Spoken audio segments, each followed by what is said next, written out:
Cette vidéo est pour illustrer le principe de fonctionnement de Machine Learning Studio de Microsoft.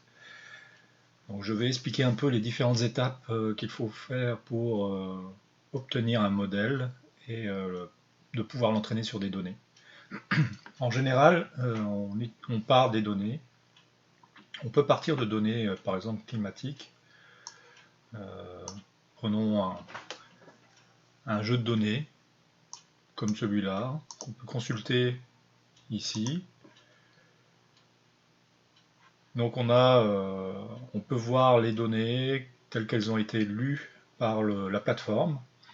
On peut, en cliquant sur la colonne, on a des informations ici sur le type d'information, comme ici c'est une date, le nombre de valeurs, 2092 valeurs uniques, on a 2092 lignes, ça veut dire qu'on a une valeur par ligne, et on n'a pas de données manquantes. Donc ça peut être intéressant des fois quand on veut faire une sélection de données, une sélection d'attributs ou de colonnes pour l'analyse. Quand je commence par introduire les données, ensuite j'ai la possibilité, par exemple dans ce cas-là, si on regarde, des fois des colonnes où on veut changer le type de la colonne. Par exemple ici, le ID est considéré comme un numérique. On pourrait dire non, on préfère que ça soit un string. On peut changer ça. Alors pour faire ça, on va dans les outils, on va chercher metadata. Et on peut faire edit metadata. Edit metadata, on le connecte. Qu'est-ce que ça va permettre de faire? Si on regarde ici, ça va permettre de changer le type d'une colonne, par exemple, ou de transformer une colonne numérique en catégorique ou autre chose. Nous, ce qu'on veut faire, c'est, par exemple, l'identifiant qui est numérique, on veut le mettre en texte, string. Donc je peux faire tourner le petit workflow que je viens de faire. Il ne fait pas grand chose, il lit la donnée, il va changer la colonne, le type de la colonne. On peut visualiser le résultat. Donc maintenant, ce que j'ai, effectivement, j'ai une colonne qui est en string. Alors cette manipulation peut être utile par moment. Si on pense que l'outil a déduit par défaut le mauvais type, alors on peut corriger ce genre de choses.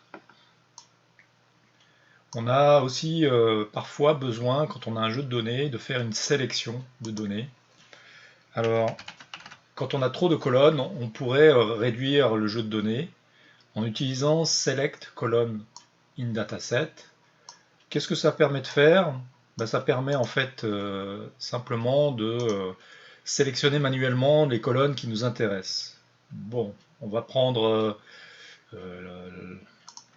la date, donc les températures par exemple, faire ça comme ça. Ça permet de sélectionner des données et ce qu'on peut faire, c'est faire tourner le modèle. Le petit workflow, il n'y a pas encore le modèle qui tourne, mais c'est uniquement, on est au niveau de la préparation des données pour alimenter un modèle. Je peux aller visualiser le résultat de ce petit workflow. On a nos lignes et on a ici en fait limité le nombre de colonnes. On a éliminé les autres colonnes qui ne servent à rien. On a un jeu de données. Souvent, quand on va faire l'apprentissage d'une méthode, on devra avoir un jeu d'entraînement, un jeu de validation. Alors souvent, ce qu'on fait, on part du même jeu de données et on va séparer ça en deux. On va utiliser une méthode qui s'appelle split. Alors, split data, qu'est-ce que ça va permettre de faire? Ça va permettre de prendre le jeu initial et de le partager en fonction de certaines règles. On va partager selon les lignes. On va garder ça de manière aléatoire. Et on va peut-être avoir un jeu, on aimerait avoir un jeu un peu plus grand, comme un jeu d'entraînement, disons à 80%, on va marquer 0,8. Et les 20% qui restent, on va les utiliser pour la validation. Donc si on fait tourner ça, on va avoir notre jeu d'entraînement et notre jeu de test. Je visualise. Alors j'ai plus mes 2000, je pense que c'était 2900 lignes. donc j'en ai moins, et j'ai l'autre partie du jeu qui est là. Donc il a été séparé en deux. Donc c'est 2000 lignes, donc il y en a 1600 à l'entraînement, 400 et quelques à la validation. Alors là j'ai un jeu qui est, préparé. Donc maintenant je vais euh, mettre en place ma méthode d'apprentissage. Donc je vais chercher la méthode train. Donc ça c'est pour faire la phase d'entraînement, l'étape d'entraînement, train model. Alors, train model, généralement, qu'est-ce que ça va prendre? Ça va prendre, bien sûr, une méthode qu'on veut entraîner et un jeu d'entraînement.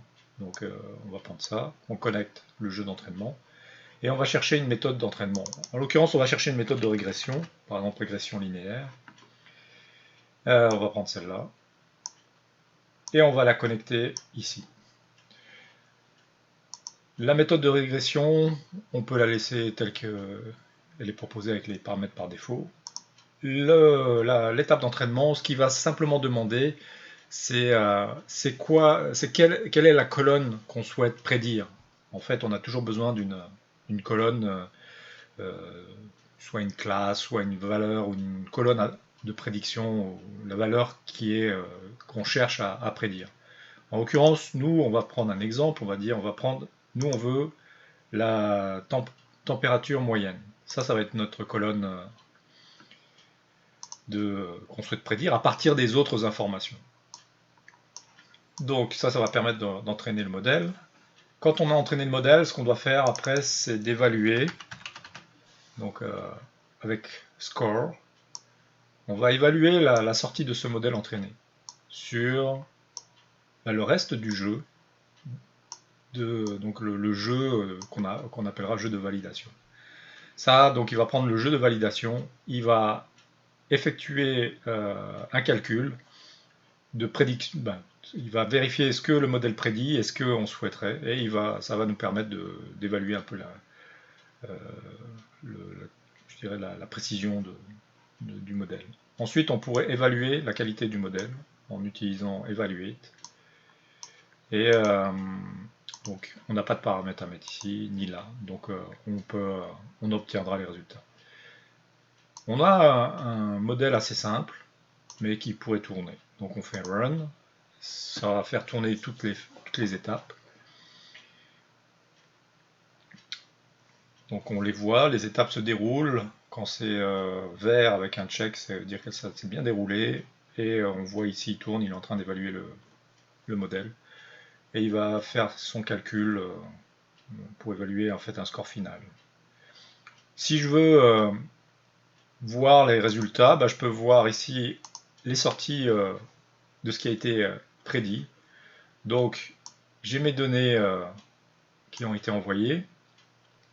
Cette valeur ne sera pas utilisée au niveau de l'apprentissage, puisque c'est celle-là qu'on essaye de deviner.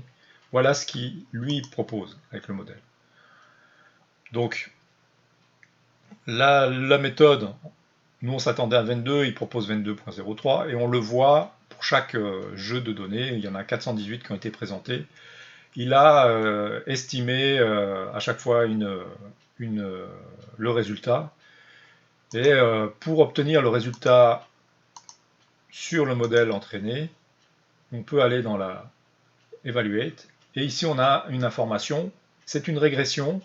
On a alors des erreurs qui ont été calculées. Et ce qui est intéressant, c'est le coefficient de détermination qui donne en fait une idée de ce que le modèle est capable de faire. Un coefficient de détermination de 1, c'est excellent. Bon, avec les données qu'on a et le principe qu'on a mis en place, c'est normal qu'on approche de 1, puisqu'on utilise les températures min et max pour prédire la température moyenne. Elles sont très corrélées, donc on peut s'attendre à avoir un coefficient de détermination assez élevé. Mais cet exemple montre un peu le cheminement à partir des données jusqu'à l'évaluation du calcul des taux au niveau du modèle, comment il faut procéder. Ensuite, si je veux changer de méthode, je change ici la méthode utilisée pour le modèle, pour l'entraînement. Je pourrais facilement alors aller chercher une autre méthode de régression. euh, comme un réseau de neurones par exemple, que je pourrais plugger ici. Là, j'ai des paramètres qu'on va laisser par défaut. Je refais tourner mon modèle. Donc là, ce qu'il va faire, en fait, il va effectuer l'apprentissage euh, pour cette méthode à partir du jeu de données qu'on a défini. Et bien sûr, il fait l'entraînement, il va faire évaluer la qualité, le, les résultats sur le jeu de données de validation. Et ensuite, on va évaluer le modèle. Donc ça va donner un score final ici. Donc il est en train de calculer le score. Et on va vérifier. C'est sûr qu'on va atteindre des taux assez élevés, toujours 0,9, ce qui est normal avec l'exemple qu'on donne ici.